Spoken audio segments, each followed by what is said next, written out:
Classic Country 100.1 WGLC. I'm Steve Pulaski. It is Music and Stuff on this Sunday morning. On the phone line right now, impeccably talented artist and a member of Exile, a group whose success has continued for 58 years. It's almost unbelievable to say that. They've amassed 11 number one singles, and with great help from the inimitable keyboardist of Exile, Marlon Hargis. Marlon, how are you doing today? Steve, I'm doing great, and I like those fancy words you used to describe me. What was that? Impeccable. Impeccable.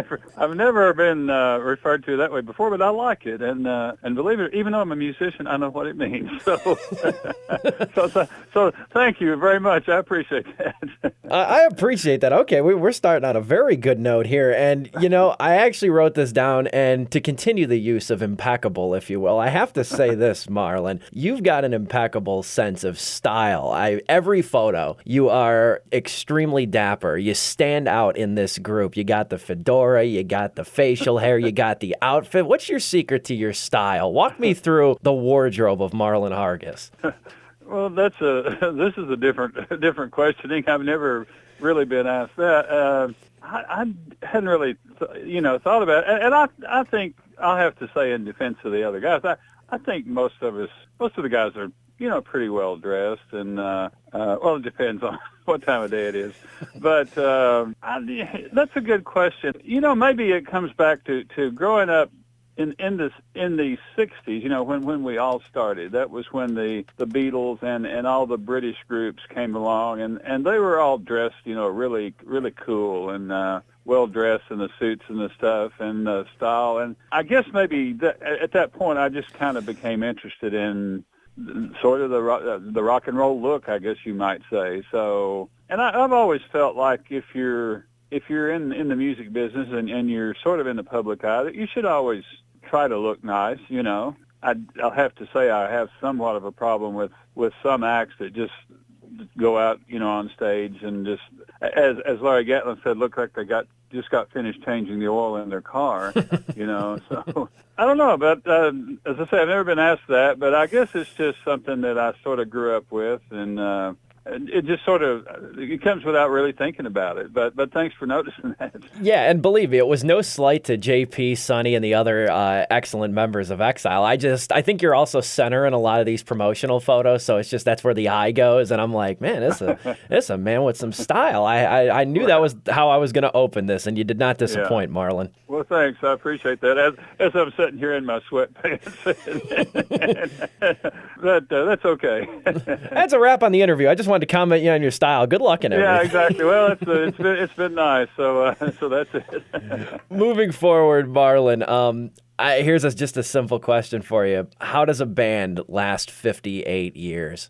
Well, it's not easy. It's as a corny saying, a band's like a family, and really, if you think about it, most bands don't last 5 years, much less 50. And it's just, I think through the years, as Exile kind of morphed from one group of people to the next, whenever someone would join the band or whatever, going back to the 60s, it was just as important how easy it was to get along with the band member, as well as the musicianship. I mean, you had to have a certain amount of musicianship, but if you can't get along with each other, you're not going to last. There have been one or two members who have literally lasted one day, just because they were jerks. So you're out of the band if you aren't able to get along with people. And I think over the years, the five of us, there have been the five of us, we have come and gone, a couple of times through the years. I left for a few years back in the late 80s and then came back. And I think the five of us, we've just learned how to not sweat the little things with each other. When we get on stage, we love being on stage together. So that's the important thing. So you learn to just, as I say, get along with each other and not get upset about little things, because it's that important for us to still stick together. And I think that's just it. We've learned how to get along with each other. It's taken decades, but we have.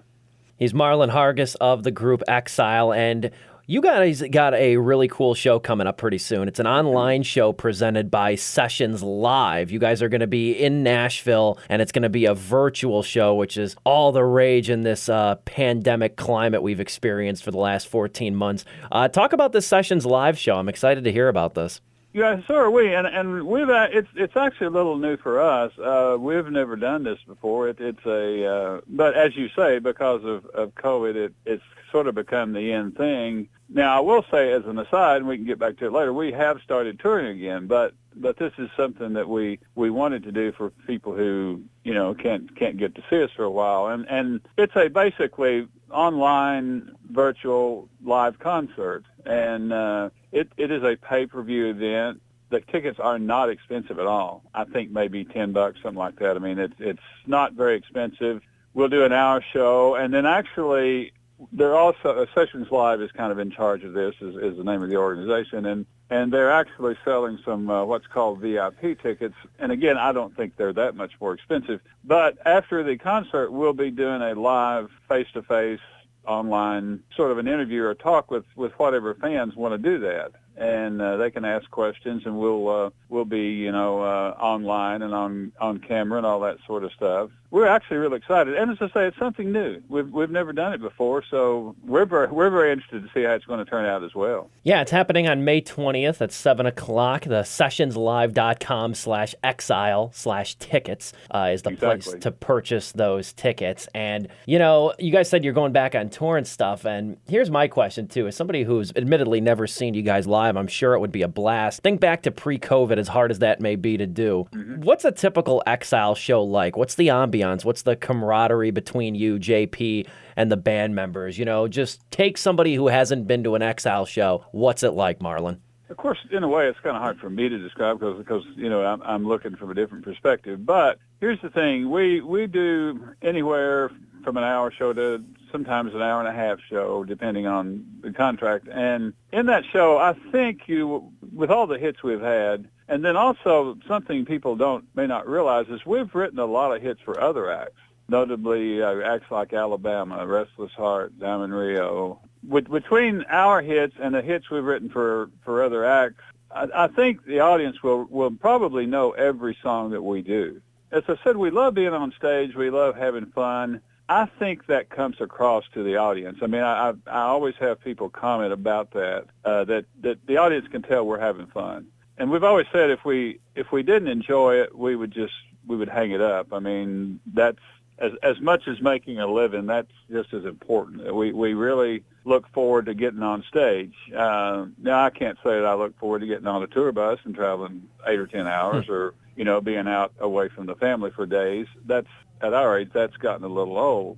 But when we get on stage, that makes it all worthwhile. So I really think after you see our show, I think you'll come away enjoying I hope you enjoy the music, and I think you'll come away feeling better. We just want someone to leave happier than they came. I think that's our whole point. I think that's the beautiful thing, too, about music. Like, I always say music and sports do what politics wishes it could do. Music and sports, it brings people together. It, brings people out of poverty or out of, less than ideal situations or life experiences. Music and sports are the two biggest social conduits, and I think over the last year, we've certainly seen that because for a while we didn't have either. Yeah, and it's interesting that you say that because there's a huge parallel between the two. I mean, they're both performances, they're entertainment, and it's interesting. All of us are actually huge sports fans.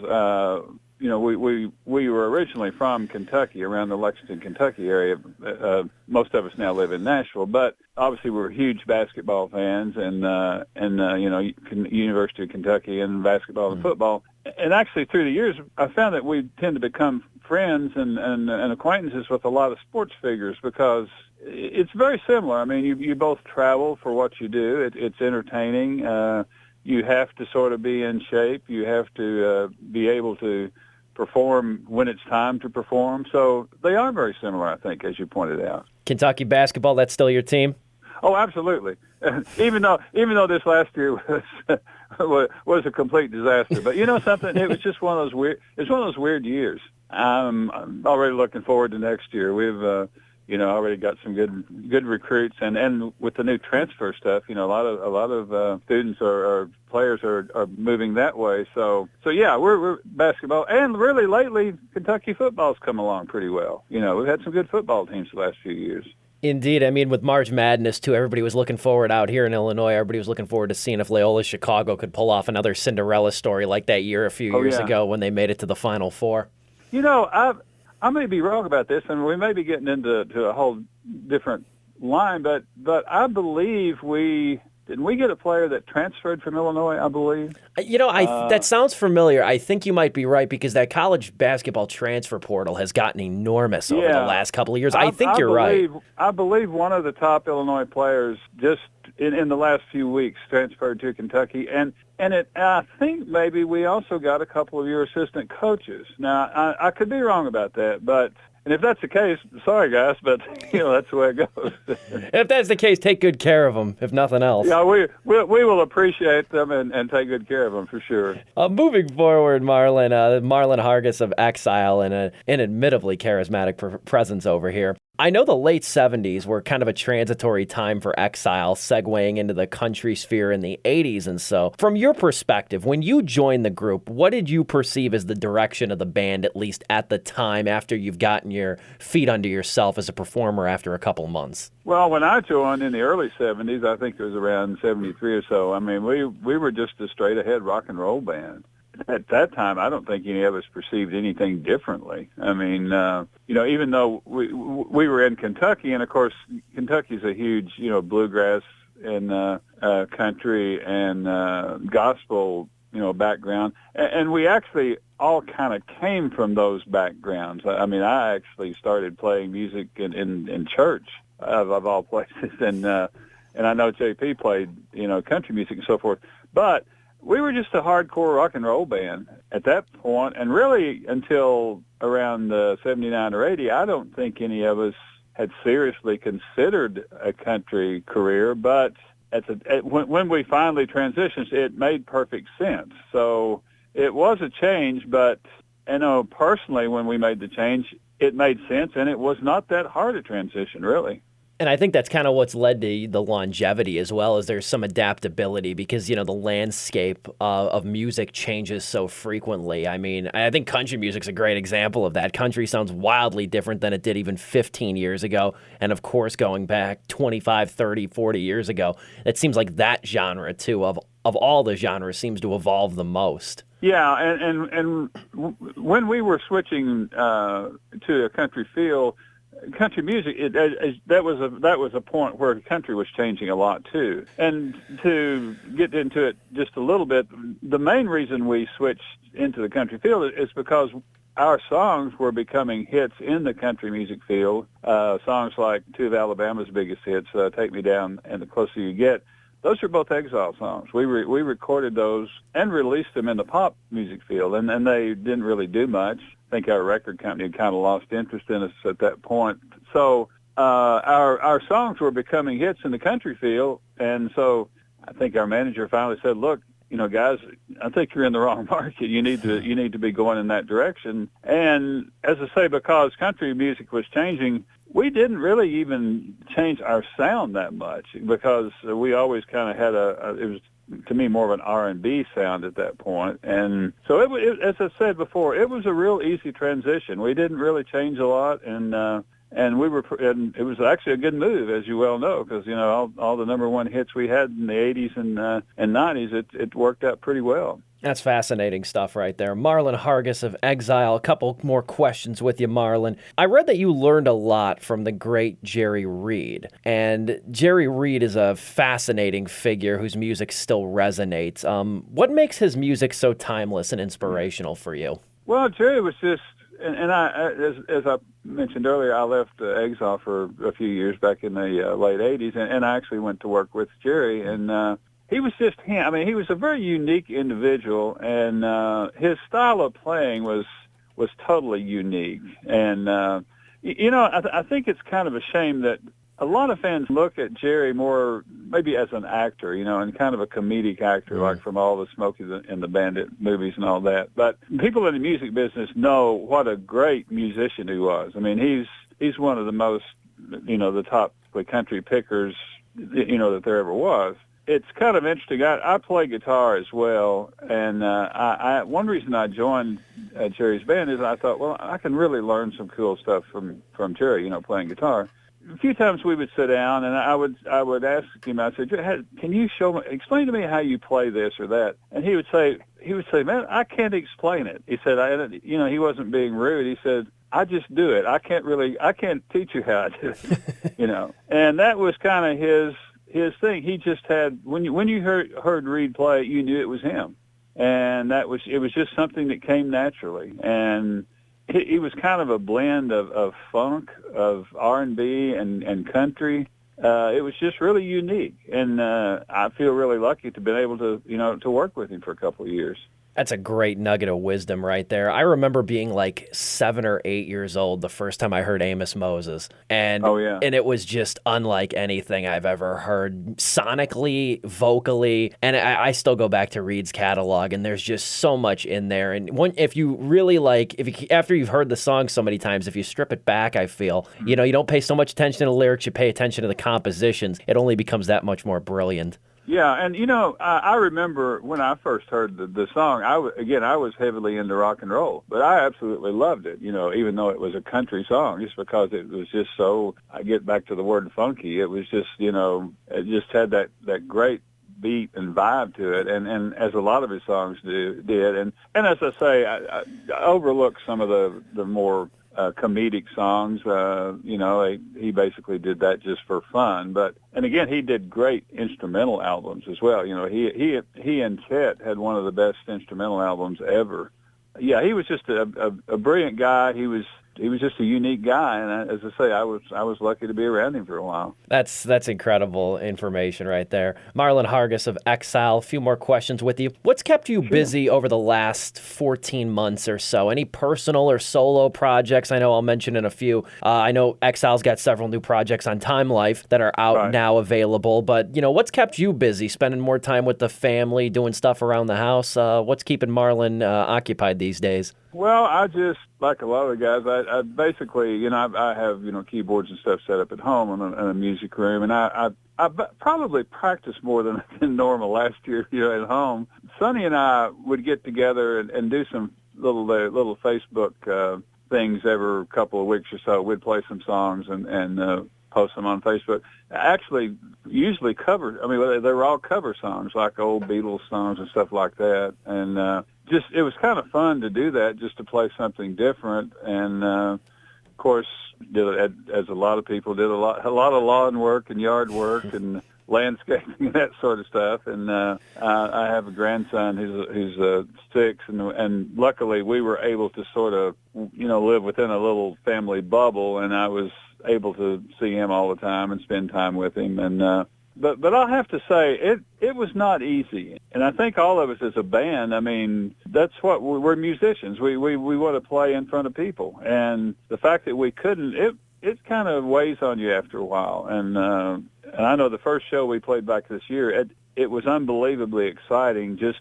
to walk out on stage and to be able to play again. I think we all learned a lot about ourselves last year, but I just as soon not do it again ever. No, that's for sure. I mean, especially with the very little warning, everybody, as a collective kind of society all of a sudden everything then shifts online, and, you can't go outside. Yeah, it was, as I say, and it's kind of thinking back now to a year ago, if you just remember all the panicking and everything, because no one really knew what was going on, and the shortages of stuff. We all managed, and I say all the band members and everything, we all managed to get through it well. Everyone kept a good attitude. I mean, no one, was wanting to quit or not come back. Some acts will never recover from it. Some acts are not coming back. But I don't think there was ever any question that we were all going to survive it, and we were all going to get back out there and get to it. And we also did a couple of small recording projects during the year, so that kind of kept us going a little bit too. So it was we made the best of it, but as I say, I'm glad it's all in the past. And lastly, Marlon, you've got Exile has got several new projects on Time Life. What can people expect from CDs like the Garage Tapes and People Get Ready? I know the Exile super fans, they got those CDs and they dove into them and such, but people, Right. maybe more casual listeners, what can they expect from these couple of Time Life CDs? By the way, I want to point out these are all digital releases, so you can download the whole album or CD, or I'm showing my age by saying album, but everyone knows what I'm talking about. You can download all of those, wherever you download stuff, Spotify, Amazon, all that sort of stuff. But the one project you're talking about, the Garage Tapes, to me was very interesting. It's been met with a lot of success, and really we weren't too sure about it when we released it, but it's probably been our best seller so far. And the history of that is this: back in the late 70s, going into the 80s, around the time we were making the transition from pop to country, we all lived in Lexington, Kentucky, and we all worked at a recording studio in Lexington that was originally a large garage, and then the owner had made it into actually a really decent recording studio, but it was literally a garage and at the back of his house. So we would record demo versions or early versions of songs before we would go to Los Angeles or Nashville to record them, just to kind of work the songs out, a little bit ahead of time and to save money in the long run.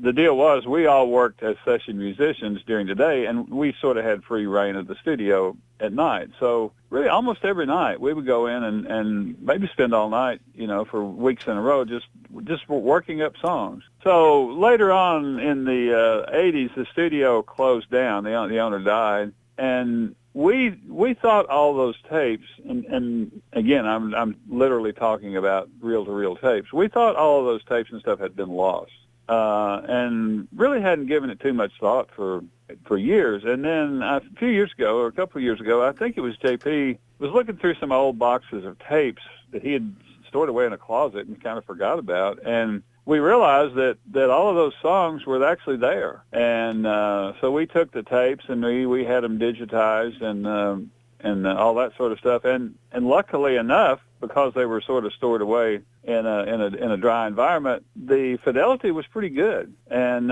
so we had them all digitized, and we were able to save about 30 songs.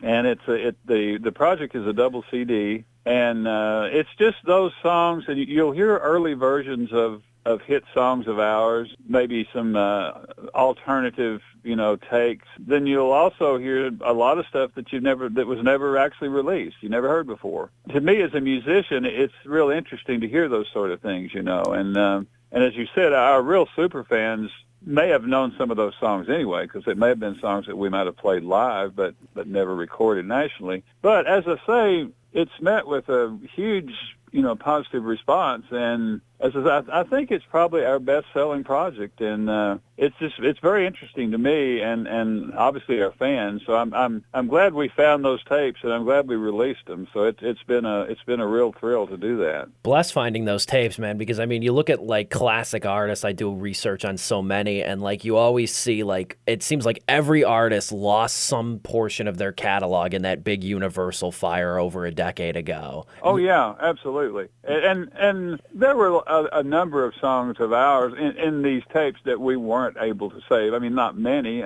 Maybe about another dozen or so. And as you say, knowing the way tape is, tape tends to, degenerate over the years. So we were very lucky that it turned out, that it was still in pretty good shape. So we're real happy about that. He's Marlon Hargis, keyboardist of Exile, and the show is Exile, the Sessions Live. That's happening on Thursday, May 20th at 7 p.m. It's a virtual event live from Nashville. And once again, tickets can be purchased at sessionslive.com/exile/tickets. Thanks, Steve. Appreciate it. Let me throw in a quick plug, too. If you don't want to go to that Sessions Live, go to our website, which is exile.biz, B-I-Z, or our Facebook page, which is Exile Band Official, and you can find the information on the Sessions Live deal there. And also, we've started to put together our touring schedule for the year, so you can go to either of those places and you can see where we're going to be touring and everything, and